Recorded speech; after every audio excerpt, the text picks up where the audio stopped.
C'est l'heure tout de suite du second débat de ce Sens Public. On s'intéresse évidemment à cette crise politique interminable. On va se poser la question d'une fin ou non d'ailleurs de la Ve République. Mais d'abord les toutes dernières tractations, les dernières informations à découvrir tout de suite. À chaque chute du gouvernement, toujours les mêmes noms qui reviennent pour Matignon. L'ex-premier ministre socialiste Bernard Cazeneuve, l'actuel président de la Cour des comptes Pierre Moscovici, l'ancien secrétaire général de la CFDT Laurent Berger ou encore l'ex-commissaire européen Thierry Breton. Mais aujourd'hui, c'est un autre nom qui a agité la classe politique. Jean-Louis Borloo, ex-ministre de l'écologie qui ferait son grand retour à 74 ans, une perspective qui séduit au centre et à droite jusqu'à Bruno Retailleau. Oui, Jean-Louis n'est pas ni de gauche ni macroniste. Dernièrement, il ne l'était pas en tout cas. Et il est disruptif, mais c'est pas moi qui nomme. Vous dites pourquoi pas? Une chose est certaine pour Sébastien Lecornu, le prochain locataire de Matignon ne devra pas être dans la course pour 2027. L'équipe qui devra prendre les responsabilités dans les temps à venir, quelle qu'elle soit, quel que soit le choix du président de la République, devra être une équipe qui est complètement déconnectée des ambitions présidentielles pour 2027. Il faut qu'on ait au fond une équipe qui décide de se retrousser les manches et de régler les problèmes du pays jusqu'à l'élection présidentielle. Et c'est bien légitime, des équipes pour un beau débat démocratique qui se prépare à l'élection présidentielle de 2027. Un portrait robot qui pourrait aussi ressembler à Sébastien Lecornu lui-même. Alors, pourrait-il rester Premier ministre? Le président du groupe socialiste au Sénat ne ferme pas totalement la porte.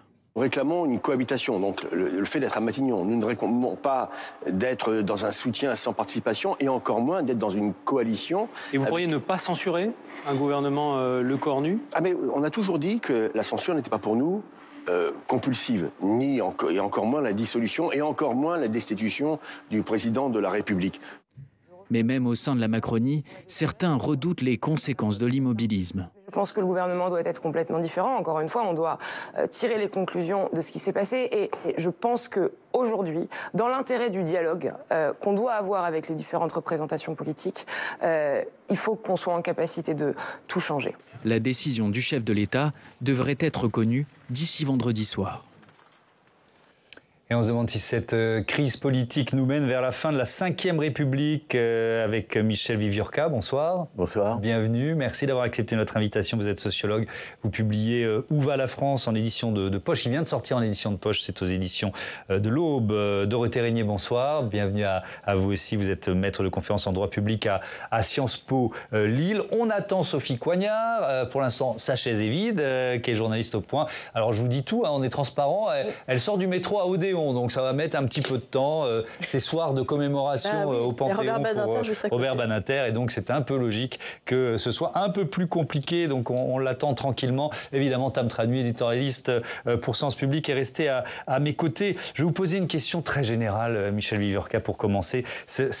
Que vous inspire ce nouvel épisode d'une crise politique? Alors on pourrait la faire remonter plus loin, mais qui dure au moins depuis juin 2024 et la décision d'Emmanuel Macron de dissoudre l'Assemblée nationale. On peut la regarder soit dans le très court terme, oui, et je dirais même dans le moyen terme, je dirais depuis la première élection d'Emmanuel Macron. Vous remontez aussi loin que soit, ça. Ah oui, oui, mais soit aller beaucoup plus loin. Oui. Et ce serait plutôt mon sentiment. Moi, je pense qu'on est rentré dans un changement radical d'époque, pas seulement en matière politique, mais aussi en matière politique. Et donc la crise politique, c'est un système qui est inadapté au temps présent. Voilà, c'est ça que je pense. Et donc ça, c'est la première chose. La deuxième chose, c'est que c'est une crise institutionnelle, mais là, on a les compétences pour en parler. Oui. Mais c'est une crise institutionnelle. On a vraiment le sentiment qu'il y a, dans ce qui se passe en ce moment, quelque chose qui nous fait penser à la 4e République, qui nous fait penser à une sorte d'agonie du modèle actuel. Oui. Et puis enfin, c'est une crise d'un mode de raisonnement qui est le mode de raisonnement d'Emmanuel Macron, qui est en même temps. L'idée que la gauche et la droite, ça n'existe plus, ou en tout cas qu'on peut faire affaire avec elles deux sans difficulté, ça je crois que c'est un mode de raisonnement qui ne tient pas la route. Et évidemment, on peut en appeler à l'unité du corps social, ce genre de choses, mais il arrive un moment, je ne dis pas que c'est la même gauche et la même droite aujourd'hui qu'hier, mais il arrive un moment où on sent bien que la démocratie exige comment dirais-je, que les différences sociales, culturelles et autres soient traitées politiquement et donc dessinent une gauche et une droite. Alors, on va évidemment prendre le temps de se poser cette question d'une crise institutionnelle ou pas, mais alors... Et on va aussi essayer de sortir du petit jeu auquel on joue contraint et forcé, parfois avec un peu d'amusement quand même, on va le reconnaître, Tam, au jeu de savoir qui sera le prochain Premier ministre. Hein. Ça fait quand même 1 an, 13 mois qu'on se pose la question régulièrement. On peut déjà quand même rappeler constitutionnellement, Dorothée Régnier, que rien n'empêche Emmanuel Macron de renommer Sébastien Lecornu à Matignon. On peut poser les bases déjà. Oui, effectivement. C'est l'article 8 de la Constitution qui nous dit tout simplement le président de la République nomme le Premier ministre et il y a un point après ce nomme le Premier ministre. Donc on voit qu'il a la compétence pour le nommer et pour choisir lui ou un autre. Et si on se souvient de 1962 où Georges Pompidou démissionne à la suite de l'adoption d'une motion de censure, eh bien il sera renommé Premier ministre à l'issue des élections qui font suite à la dissolution. Mais, donc il y a vraiment aucune limite, si ce n'est que le gouvernement et donc le Premier ministre sont responsables devant le Parlement. Et donc, on pourrait avoir très rapidement une censure qui serait adoptée ou une confiance qui serait refusée si elle est sollicitée. Et évidemment. Alors, ça a fait partie, Tam, des hypothèses de la journée. Ah oui, effectivement, on a évoqué, malgré les dénégations hier de Sébastien Lecornu, mais finalement on les a écoutées au journal de France 2, c'était peut-être pas si clair que ça, parce qu'il dit quand même « je suis un bon soldat », donc quelque part, si ça se fait même à l'insu de mon plein gré, j'irai. Et ben, en tout cas, tout le monde a pensé que... on a évoqué la possibilité d'un Premier ministre de gauche, on a... Peu à peu dans la journée, on sent que cette hypothèse s'éteint. Et donc, beaucoup de personnes nous disent maintenant, ça sera plutôt à nouveau quelqu'un qui va émaner du socle commun. Donc, bon, on se demande un petit peu qui ça peut être. On nous évoque des possibilités, Jean-Louis Borloo qui est évoqué. Certains parlent de Thierry Breton. Et puis, certains nous redisent, écoutez, ça pourrait être Sébastien Lecornu, le retour. Effectivement, ce n'est pas impossible. La Constitution le dit. Est-ce que c'est pas ça aussi un petit peu le problème? C'est que la Constitution dit le président de la République nomme le Premier ministre, point, sans dire si il doit tenir réellement compte du résultat des élections, de l'équilibre politique. De l'équilibre politique, et que donc il a tout à fait cette possibilité de faire ce qu'il fait depuis 1 an et demi, c'est-à-dire nommer des personnalités de droite, du socle commun, de droite, et pas du tout d'aller essayer de voir de l'autre côté. Alors je veux bien entendre Dorothée Régnier là-dessus et je reviens vers vous juste après. Donc on a en fait l'esprit du régime parlementaire qui lui impose quand même de choisir quelqu'un qui va correspondre à la majorité. Qui s'est représenté à l'Assemblée. Le problème, c'est qu'on n'a pas de majorité absolue. On peut essayer de regarder des exemples étrangers et à ce moment-là, on se rend compte que le chef de l'État, surtout dans un régime classique, parlementaire classique, dans lequel il n'est pas impliqué dans la gestion quotidienne, va déléguer à quelqu'un d'autre le soin de sonder la composition du Parlement pour essayer de voir quel parti pourrait créer une majorité. Et ensuite, une autre personne assez souvent intervient pour essayer de former un gouvernement, de se mettre d'accord sur un programme et sur... Là, ici, jusqu'à avant-hier, c'était Emmanuel Macron qui intervenait, qui jouait ce rôle de formateur et d'informateur. Il était à la fois jugé parti. Là, on a Sébastien Lecornu qui est désigné pour soutenir un peu la vie politique, la position de l'Assemblée. Le seul problème, on lui donne 2 jours. Et là, effectivement, la solution est déjà très difficile à trouver en 1 an, en 2 jours.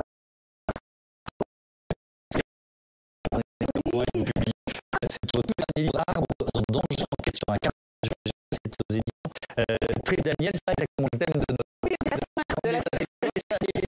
J'ai hâte de le lire parce que le thème me passionne. Je vous laisse le temps de vous poser. Je viens faire Olivier Corca sur Michel.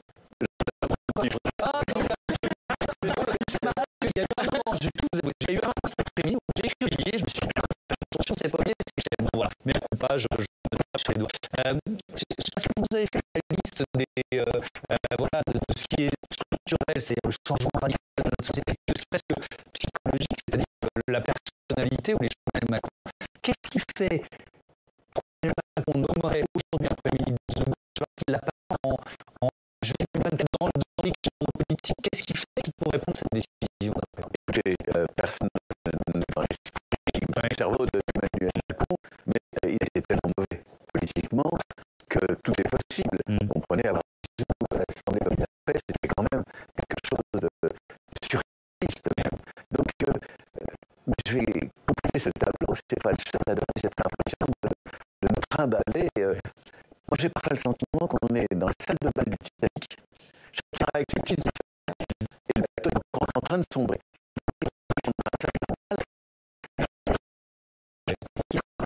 Le problème, c'est pas tellement son choix initial. Pour moi, c'est son destination. C'est-à-dire, ça marche pas une fois, on recommence. Ça marche pas deux fois, on recommence. Bon, là, ça commence. J'avais fait une série qui s'appelle Tragique de répétition il y a déjà un petit moment. Est-ce que ça ressemble à ça? Je veux dire, ça n'amuse plus personne. Et l'obstination de Gabriel Attal, je trouve, a allumé un peu fortement son bienfaiteur. Mais il y a une chose qu'il a dite que je trouve tellement vraie, c'est l'obstination à défendre un bilan. Et cette obstination même va être la cause de l'effritement de ce qui reste du bilan. Je ne sais pas si c'est très clair. C'est-à-dire que plus Emmanuel Macron veut défendre son bilan, plus il détériore son bilan. Je ne parle pas seulement de son bilan politique, je parle de son bilan économique, de son bilan social. Et ça, c'est irrationnel, c'est incompréhensible. Et effectivement, l'idée de, par exemple, faire un moratoire sur la réforme des retraites. On pourrait geler cette réforme de la présidentielle. Quand les interrogés qui s'y connaissent bien en économie et en budget disent que au point où on en est, ça coûterait quand même moins cher qu'un blocage, qu'une dissolution, etc. Moment où le principe de réalité doit l'emporter sur, je ne sais pas, l'orgueil. On sacrifie la réforme des retraites à condition que ça nous apporte de la stabilité politique. C'est ce que je comprends de absolument. Je ne suis pas sûre que ce soit une solution. Oui. Mais en tout cas, et visiblement c'est un peu le cas, ou même beaucoup le cas, que ce soit à l'Élysée que ça coince par rapport à ça une fois de plus, et un problème pour le pays, et pardonnez-moi, pour Emmanuel Macron. Parce qu'il y a un moment où effectivement, cette non-solution, puisque finalement, Sébastien Lecornu, avec beaucoup de talent, ce qu'il nous a annoncé hier, c'est qu'il avait échoué. Alors, il l'a dit merveilleusement. Non, mais sincèrement, c'était... Ah, vous avez apprécié l'exercice? Moi, j'ai apprécié l'exercice parce qu'il n'était pas facile. Franchement, chapeau l'artiste. Mais néanmoins, ce qu'il a dit, c'est qu'il avait fait chou blanc. Donc, on attend tous, on est à H-25, c'est ça, du verdict. On attend cela. Et pour ma part, et selon mes informations, on n'a pas d'état d'avancement. Oui. Alors, vous parliez de la suspension ou du gel de cette réforme des retraites, des risques, éventuels risques économiques notamment. C'est là-dessus que, évidemment, le patronat et Patrick Martin, le président du MEDEF, alertent ce matin sur France Inter. Écoutons. Je vais essayer d'apporter de la clarté. Je vous cite quelques chiffres. Je rappelle 70 milliards d'euros de déficit cette année. Le taux d'emprunt le plus élevé de l'Union européenne. Le niveau de prélèvement obligatoire le plus élevé au monde. 3 345 milliards d'euros de dette, plus 150 milliards depuis le début de l'année. Une dette détenue majoritairement par des étrangers. Ne perdons pas cette vue. C'est au moins ce que M. Bayrou avait dit de bien. Nous sommes très réticents à ce que cette réforme soit suspendue, a fortiori abrogé, parce que les chiffres parlent d'eux-mêmes. Et puis, il y a autre chose qu'on pourrait rajouter, Michel Vivorca, c'est la parole publique. Et je pense que ça doit vous intéresser de savoir comment, dans ce lien entre les Français et leurs élus, c'est-à-dire comment expliquer le renoncement d'une réforme qui était censée être la pierre angulaire de l'action d'Emmanuel Macron depuis des années. Écoutez, le résultat, il est clair. Il est rare qu'un président de la République soit aussi bas dans les sondages. Je crois qu'il atteint le plus bas niveau depuis Hollande. Il va bientôt arriver à le rejoindre. Pas encore. Un tout petit peu au-dessus. Et donc, moi, je pense... Il faut éviter de faire de la psychologie, parce qu'on n'en sait pas assez. Mais enfin, c'est un homme qui est dans le déni de la réalité. Il ne veut pas voir la réalité. Et deuxièmement, c'est un homme qui nous dit « Ah, ça y est, j'ai compris », à plusieurs reprises. Il nous fait comprendre qu'il a compris. Et il continue comme avant.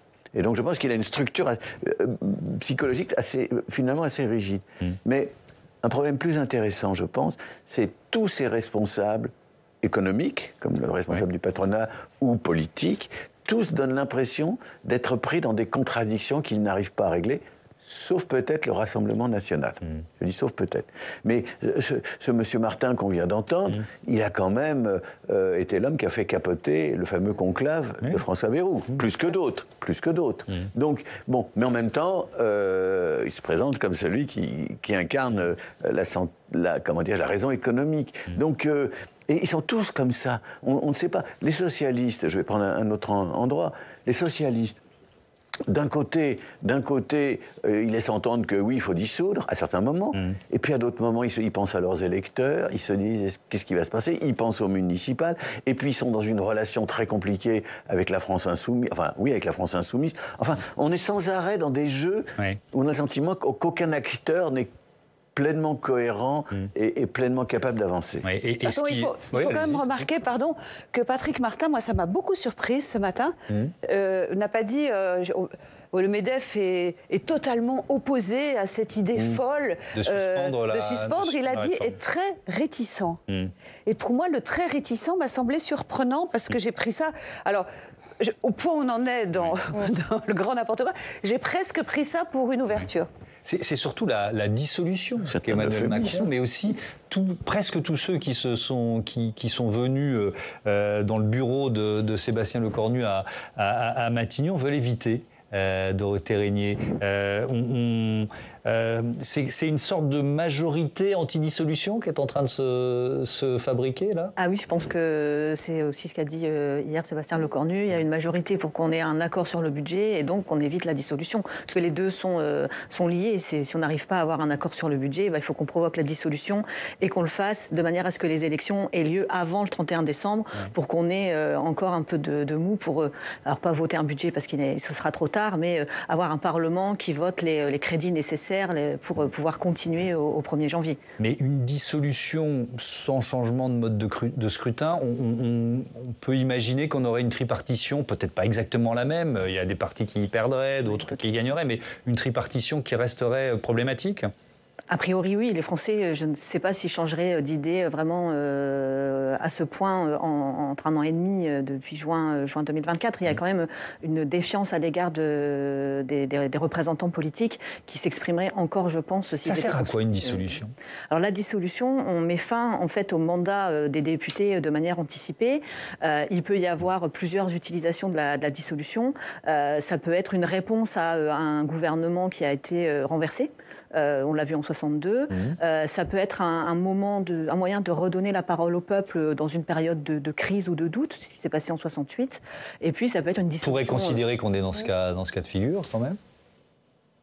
Oui, éventuellement. Il n'y a pas vraiment de manifestation. Là, ce serait peut-être plutôt la dissolution parlementariste, celle qui vise à créer une majorité ou à renforcer la majorité d'un gouvernement existant. Donc c'est celle qu'aurait utilisée Louis XVIII à son époque. Et la dernière là, de juin 2024, c'est un peu la dissolution à l'anglaise, en fait. Une dissolution d'opportunité. C'est-à-dire qu'il n'y a aucune raison objective, à part un intérêt politique qui pourrait être de restructurer la majorité autour d'un centre macronien, LFI, PS s'étant séparés. Enfin voilà, ça aurait été a priori ça qui pourrait le justifier. Donc là, ici en fait, on a la condamnation de cette utilisation tactique de la dissolution, et je ne sais pas comment les Français prendraient en compte une dissolution qui serait prononcée maintenant. Est-ce que ce serait une parlementariste avec la difficulté de l'expliquer parce que c'est pas forcément le plus logique qui nous vient à l'esprit, ou une opportunité dans laquelle Emmanuel Macron espérerait ressortir un peu grandi et un peu relégitimé par le peuple? Alors, on va commencer à répondre à cette question, à ce débat. Est-ce que c'est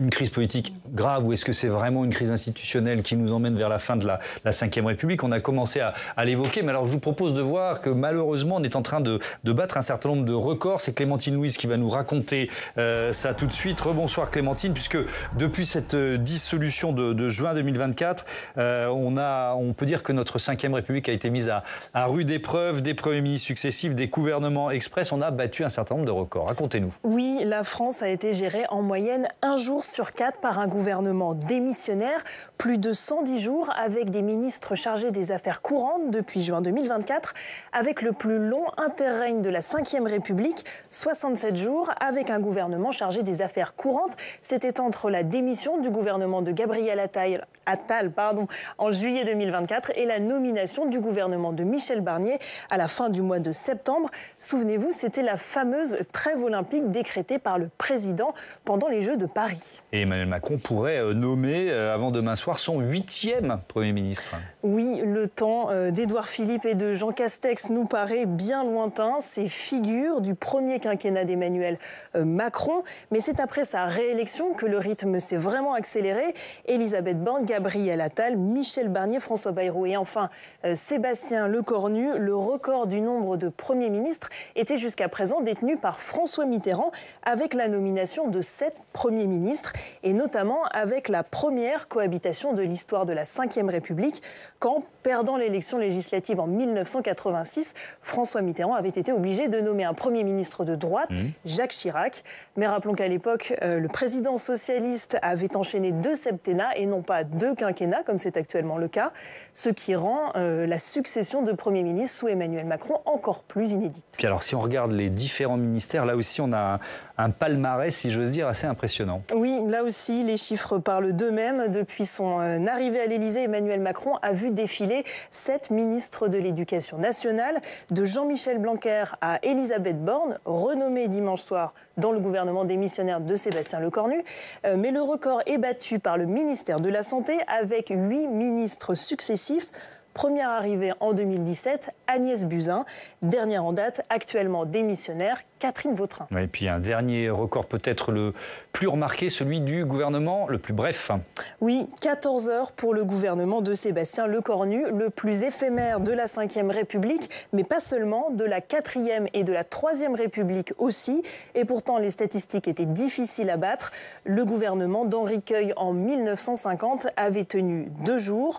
3 pour le gouvernement d'Alexandre Ribot en 1914. Merci beaucoup Clémentine. Évidemment, on a envie d'en rire.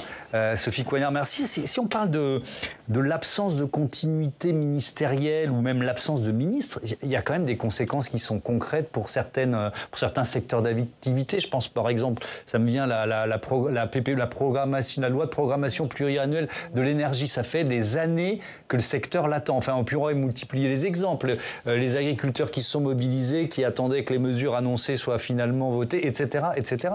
Tout à fait. Non, c'est un réquisitoire effrayant. Oui. Ce que vous venez de montrer, bien sûr. Non, mais ça parle mieux que 1000 discours. Alors, les administrations en France ont cet avantage. Voire cette vertu, d'arriver très bien à fonctionner toute seule. C'est-à-dire le ministre est là pour, à la limite, prendre les orientations dictées par leur administration, plutôt que l'inverse.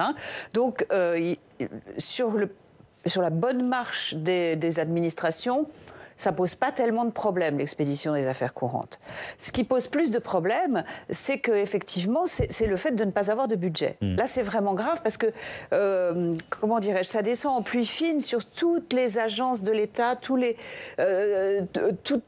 services déconcentrés, où, au mieux, on ne peut, puisque c'est les affaires courantes, on ne peut pas mettre de nouveaux projets en marche, donc on se contente de gérer l'existant. Et donc ça s'appelle, enfin il y a un mot très simple pour parler de cela, ça s'appelle l'immobilisme à tous les étages. Oui, on y reviendra un peu plus tard sur le budget, ce sera l'objet d'un chapitre. Non mais c'est pas grave, la parole est libre. Tam, vous vouliez intervenir? Non, pour dire aussi que quand même il y a énormément de réformes qui du coup sont en attente, sont bloquées, des textes extrêmement importants. La Nouvelle-Calédonie, rappelez-vous quand même la situation de blocage énorme en Nouvelle-Calédonie qu'il y a eu. On voit un texte comme le statut de l'élu, alors qu'on va avoir les élections municipales. C'est extrêmement attendu par tous les élus locaux. La fin de vie, c'est quand même un débat sociétal absolument majeur, fondamental pour les gens. Tout ça est quand même suspendu aujourd'hui à ce qui est vu de plus en plus par les Français. Je pense comme une forme de cirque, de personnes qui sont un petit peu Mais d'un point de vue attachées. législatif, vous avez raison. Ce que je voulais dire, c'est que d'un point de vue administratif, c'est pas si grave que ça, parce que l'administration française est ce qu'elle est. Mais sur le plan législatif, évidemment, c'est un naufrage. Oui, non, mais j'aurais durcir un peu ce qu'on est en train de dire, mais je suis absolument d'accord. On a souvent dit la 4e République, les politiques valsaient, mais l'administration assurait la continuité, et c'est ça qui a tenu le pays. Je ne suis pas sûr que l'administration d'aujourd'hui ait les mêmes qualités que l'administration, toute chose égale par ailleurs, mais il y a les mêmes qualités qu'à l'époque. Et puis surtout, ce que vous dites, j'en suis convaincu, la continuité, ça veut dire on ne prend pas d'initiative nouvelle. On ne fait pas les réformes. Or, il y a des chantiers qui attendent des réformes. Bon, sans parler du fait que pour beaucoup de monde, la première réforme, c'est justement celle de l'État, c'est-à-dire en grande partie celle de l'administration. Donc, on est vraiment dans une situation qui est très, très, très préoccupante. Les affaires courantes, comme on dit, l'administration saura les expédier. Mais la Nouvelle-Calédonie, ce qui s'est passé à Mayotte, pour prendre des choses un peu en dehors de nous, et j'aurais ajouté en plus, tout ça est également très, très angoissant s'il s'agit de la capacité de notre chef d'État à avoir une présence internationale et européenne. On en parlait dans la première partie. Et tout ça déglingue aussi complètement la situation. Je vais quand même retenir, moi je pense que c'est parce que j'avais pas vu l'année passée sous cet angle, la France a été gérée en moyenne 1 jour sur 4 par un gouvernement démissionnaire. Enfin, je retiens quand même ce chiffre qui est assez fracassant. Et je reprends une question d'un de nos téléspectateurs, Pascal de Moissy-Cramayel, qui nous dit, et là on est vraiment au cœur de notre débat, est-ce que la 5e République, qui date de 58, n'est pas obsolète 67 ans plus tard? Votre avis, Dorothée Régnier? Il y a effectivement des questions qui se posent. Il faut se rappeler qu'en 2008, il y a eu un toilettage très important de la Constitution. Donc on peut remonter à 58 pour certaines des dispositions. Et il faut aussi se souvenir que la Constitution a été créée en 58 pour corriger la 4e République avec tous les défauts que vous avez donnés tout à l'heure. Donc on est dans la situation où justement toutes les dispositions constitutionnelles peuvent jouer à plein pour essayer d'éviter les situations où on n'aurait pas de budget, pour s'assurer qu'il y a toujours une continuité de l'État, même si fatalement c'est un peu dégradé par rapport à une plein exercice où il y aura des décisions politiques qui vont pouvoir être prises. Donc, Mais vous pensez que nos institutions fonctionnent encore correctement? Tout dépend de ce qu'on met derrière le correctement. On n'est peut-être pas dans un fonctionnement optimal, mais je ne suis pas sûre qu'on ait jamais eu vraiment un fonctionnement optimal dès lors que, sous le premier septennat du général de Gaulle, il y a eu toutes ces interprétations de toutes les règles constitutionnelles pour forcer à chaque fois la réalité du texte. Donc il y a fatalement des dispositions dont on peut se demander aujourd'hui est-ce qu'elles sont encore légitimes, est-ce qu'il ne faudrait pas trouver d'autres manières, mais en fait il faut voir aussi le tout comme un bloc, c'est-à-dire que chacune tient à une raison d'être qui crée une espèce d'équilibre. Alors, c'est pas l'équilibre parfait, mais il y a toujours ces dispositions. Michel Biourca, vous êtes plus critique. Vous dites on y est finalement dans ces semaines ou ces mois qui précèdent la fin d'une République. Écoutez, c'est ce que vous ressentez, ce que vous analysez. Attendez, tout est possible parce que les choses peuvent rebondir dans un sens, dans un autre. Mais rien que les chiffres qu'on nous a donnés tout à l'heure, les choses se sont accélérées. Moi, je suivais ce qui nous était dit.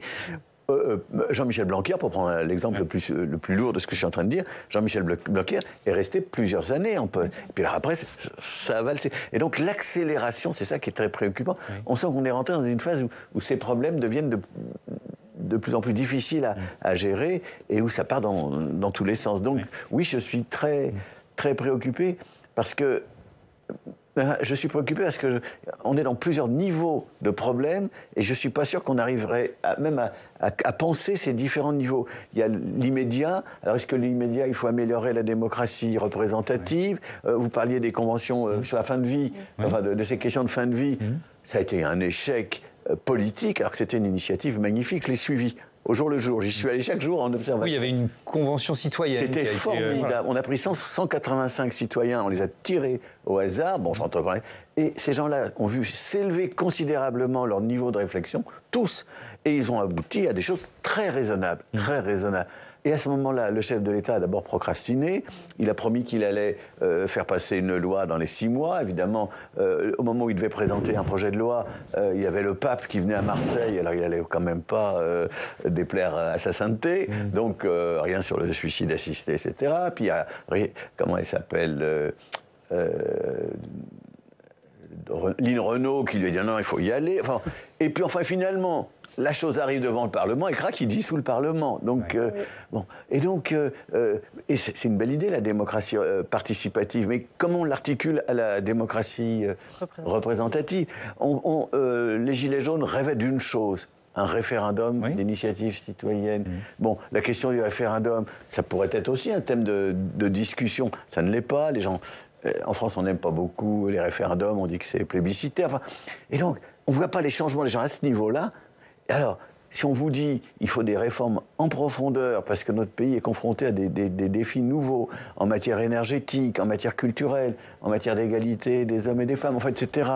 Bon, qui va traiter ça? Comment on va le traiter? On a le sentiment que c'est de moins en moins possible. Oui. C'est ça qui est dramatique. Alors on a commencé à l'évoquer tout à l'heure, la personnalité du chef de l'État. Et puis, Tam, la solitude, il apparaît de plus en plus comme un homme seul. Oui, c'est presque la palissade de le dire. Le pouvoir isole, l'image a marqué tout le monde en ce début de semaine, capté par hasard par un confrère de BFM TV, le président de la République, marchant seul dans la ville sur les quais de Seine. Elle a vite fait le tour des réseaux comme une allégorie de ce pouvoir qui vous laisse seul. Un président lâché par tous, y compris par le secrétaire général du parti présidentiel, Gabriel Attal, qui ne comprend plus ses choix depuis la dissolution. Là aussi, une image avait marqué celle de ce vertige, cette stupeur qui frappe tout l'aéropage ministériel lors de l'annonce de la dissolution. Gabriel Attal, le regard noir. Il paraît qu'Emmanuel Macron a offert ce cliché à son ex-jeune Premier ministre en cadeau de départ. Voilà, comble de la cruauté qui lui revient aujourd'hui en boomerang jusqu'à son Premier ministre, Édouard Philippe, qui a réclamé cette semaine la présidentielle anticipée. Des prises de distance à l'égard du président comme si son impopularité était contagieuse. Il faut tuer le père pour se tourner vers 2027. Oui, mais alors Emmanuel Macron, si je me souviens bien, il a revendiqué cette solitude au début de son premier mandat. Oui, ça a été une stratégie. Tout a commencé avec En Marche, un mouvement construit uniquement autour d'Emmanuel Macron, dont les initiales reprenaient celles du candidat, une personnification voulue. Rappelez-vous, le soir de son élection, le 7 mai 2017, l'homme face à la pyramide du Louvre, après une longue marche en solitaire, hommage à Mitterrand sur l'hymne à la joie. Alors qu'est-ce que ça montre? Bien que s'afficher seul, c'était une volonté d'Emmanuel Macron, mais aussi parce que c'était une image qui séduisait les Français. Ils en ont l'habitude. Il y a une présidentialisation du pouvoir souhaitée par De Gaulle qui fait du président de la République un homme providentiel, un sauveur. Mais quand ça dure, il devient aussi son propre fossoyeur. Et puis alors, il y a aussi la malédiction du second quinquennat. Oui, voilà. L'histoire bégaye. C'est un mal ancien. Bien connu, popularité en berne, majorité perdue. Le président de la République réduit à inaugurer les chrysanthèmes. En l'occurrence, cette semaine, il a remis des légions d'honneur. Il a reçu dans sa tour de l'Élysée les princes héritiers. Il va prononcer le discours de panthéonisation de Robert Badinter. Depuis le début de la 5e, De Gaulle, Chirac, Mitterrand ont tous terminé leur second mandat dans une ambiance crépusculaire.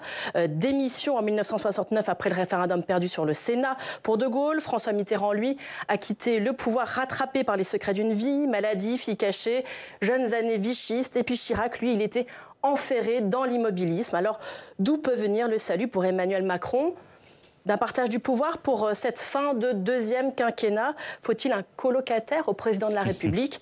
En politique, ça s'appelle la cohabitation. Effectivement, ça s'appelle la cohabitation, sauf qu'il la refuse, Sophie Cognard. Tiens, il y a une question d'Éric qui nous écrit de Rennes. La stratégie d'Emmanuel Macron n'est-elle pas de retarder au maximum l'arrivée au pouvoir du Rassemblement national? Est-ce qu'il refuse ou est-ce qu'il souhaite ouais, vous n'êtes pas forcément d'accord, mais c'est pour ça que je pose la question. C'est une excellente question, parce que vraiment, c'est une question très pertinente et très compliqué, si j'ose dire.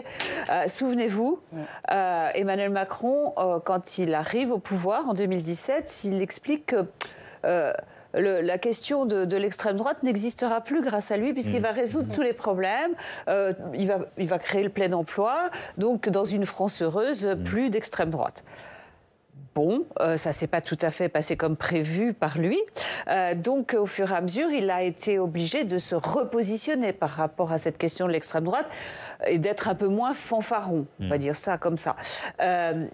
Et puis, le sujet maintenant, c'est le sujet, j'allais dire, historique. Est-ce que je suis le président qui laissera les clés à un successeur ou une successeur du Rassemblement national d'extrême droite. Voilà, ça c'est un vrai sujet qui ne peut que hanter n'importe quel locataire de l'Élysée, Macron compris. Évidemment, on peut se dire qu'il y a une solution, si j'ose dire, qui lui permet d'éviter ça, c'est la tentation de la dissolution et de la majorité absolue ou quasi absolue pour le Rassemblement national. Parce que ce qu'il faut voir aussi, c'est qu'on est dans cette période terriblement mouvante. Je constate que quand même, ça bouge terriblement à droite. et que par conséquent, Marine Le Pen, elle, reste droit dans ses bottes, si j'ose dire. Mais Jordan Bardella, comme vous l'avez constaté cette semaine, a dit, mais moi, enfin, en gros, je tends la main aux gens de LR.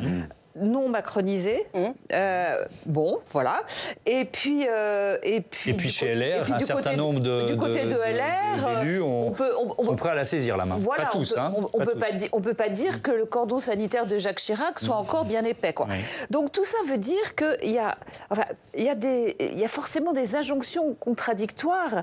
C'est-à-dire, est-ce que à un moment la tentation de la dissolution que vraisemblablement Emmanuel Macron a eue au début de cette semaine, c'est-à-dire de se dire je vais bien punir Bruno Retailleau, je vais dissoudre, et puis comme ça, quand ils vont être 15 députés à peine de LR à l'Assemblée nationale, ils seront bien punis. Bon, alors ça paraît un peu puéril, mais visiblement ça a été le cas.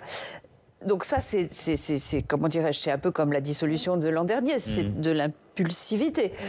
Mais il y a un raisonnement rationnel qui est, en gros, est-ce que le fait que le pouvoir soit exercé par le RN pendant un an et demi, est de nature à favoriser l'élection d'un ou d'une présidente d'extrême droite ou au contraire à faire diminuer la probabilité que ça arrive. Allez, il nous reste un peu plus de 2 minutes. Je voudrais quand même qu'on parle du budget, parce qu'il y a quand même cette instabilité, ce chaos politique, et là aussi des conséquences économiques. Tout ça est guetté par nos voisins européens, par les marchés financiers. Le nouveau ministre de l'économie, qui est démissionnaire, évidemment, Roland Lescure, tenait à rassurer. C'était juste avant une réunion avec ses homologues de la zone euro. Il parle en anglais. Nous allons nous assurer de mettre en place un budget afin que la France dispose d'un budget en 2026. C'est mon devoir, c'est ma responsabilité. Nous allons avoir un budget qui soit conforme aux engagements pris par la France vis-à-vis de ses partenaires européens, à la fois pour la trajectoire et pour l'objectif. Nous allons avoir un déficit budgétaire inférieur à 3% d'ici 2029. Cela a été rappelé par mes prédécesseurs. Cela a également été dit régulièrement par le président lors de tous les sommets européens. Bon, ça ressemble un peu à la méthode Coué, mais bon, peut-être d'un mot de Retailleau, parce que la question c'est, la France aurait-elle un budget à Noël, si je voulais être un peu moqueur. Il y a un certain nombre de règles constitutionnelles à respecter, on est déjà un peu hors délai, quoi, c'est ça, il faut aller très vite. Le gouvernement est censé déposer son projet de budget le 1er mardi d'octobre. C'est passé. C'est passé. La Constitution impose des délais pour permettre la discussion au sein du Parlement. Je suis pas sûre je suis pas sûre qu'on réussisse à être dans les cadres, mais chaque fois la Constitution prévoit des possibilités. Si le Parlement ne réussit pas à adopter le budget dans ce délai de 70 jours, le gouvernement peut mettre en œuvre son projet par ordonnance. Donc il n'y a pas besoin de vote. Mais ça suppose qu'effectivement on ait permis au Parlement de discuter 70 jours avant le 31 décembre. Si la faute de l'absence de budget, entre guillemets, revient au gouvernement, alors il y a le système des crédits votés. C'est-à-dire qu'on va pouvoir, pour une période d'1 mois, 2 mois, demander au Parlement une loi d'urgence qui permette ce qu'on a eu l'année dernière. Voilà, c'est ça. Qui permettent de continuer à percevoir les impôts au 1er janvier sur le modèle de la loi de 2024. Le feuilleton n'est pas fini, très vite. Oui. Non, mais vous voyez qu'on ne parle pas du tout du contenu. Je veux dire, on ne parle que de est-ce qu'on va y réussir à en avoir un, mais dès qu'on va commencer à parler c'est un vrai choix politique, le contenu. Alors là... Oui, effectivement. Merci beaucoup, merci à tous. Très vite, vos livres.